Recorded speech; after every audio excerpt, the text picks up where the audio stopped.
hypothesized that the chosen forename represented a tribute to Georges Simenon, creator of Maigret, who was an influence on Bellairs' crime writing.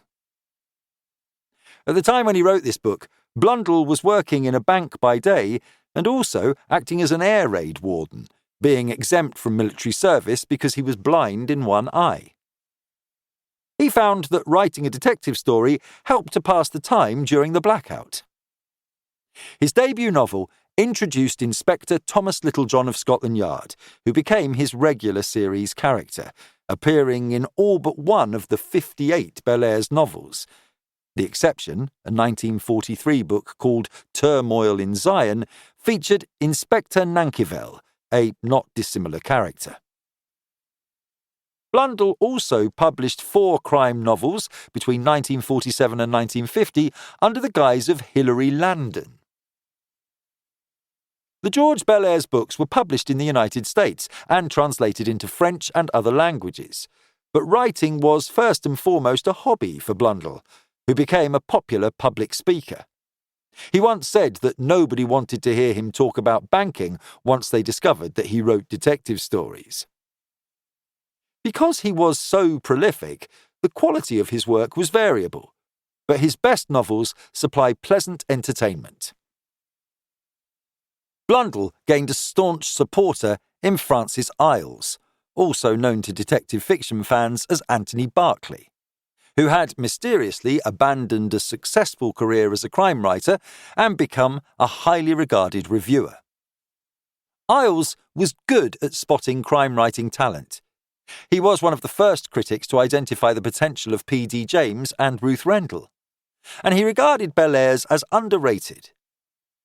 The two men became friendly, and Iles encouraged Blundell to negotiate improved terms with his publisher, whose contract Iles, never a man to sit on the fence, described as utterly iniquitous, the worst I've ever seen.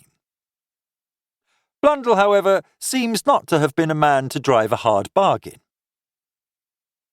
Because he did not depend on writing as his main source of income, he was able to write for pleasure rather than profit, and he continued to produce stories about Littlejohn for those same publishers until the end of his life.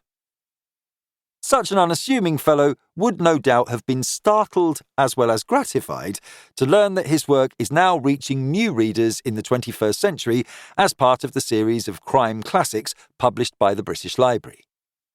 Yet, it is a just reward for a likeable author who, as R.F. Stewart said, gave pleasure to thousands of readers and retained a faithful following over 40 years. For a bank manager, that is not a bad epitaph. Martin Edwards.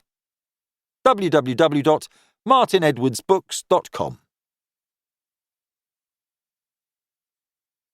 Chapter 1. The Body by the Gypsy's Grave.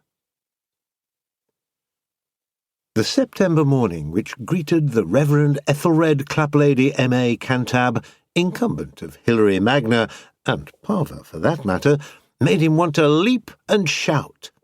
"He slept till break of day, and then he awoke and sang," lisped the vicar to himself, flinging wide the casement, stretching out his thin, pyjama-clad arms, as if embracing the whole scene, and standing on his bony tiptoes in a posture which suggested that he was about to launch himself into space. Then, expanding his narrow chest, he took a deep and noisy breath. The sudden inrush of tonic air made him light-headed, and he reeled back a pace, clutching wildly at the edge of his dressing-table for support. Gingerly he clawed his way back to the bed, where, having rested himself, he disentangled his heavy camel-hair dressing-gown from a confusion of blankets and sheets, and, swathing his shivering body in it, mentally cautioned himself against overdoing his breathing exercises. Better go gently, one nostril at a time, as in yoga. Feeling better, he pattered to the bathroom on the other side of the house. There he tripped to the window again, closed his eyes and one side of his nose, and gently inhaled to the accompaniment of uplifting thoughts. The result was remarkable, for on this wing of the vicar...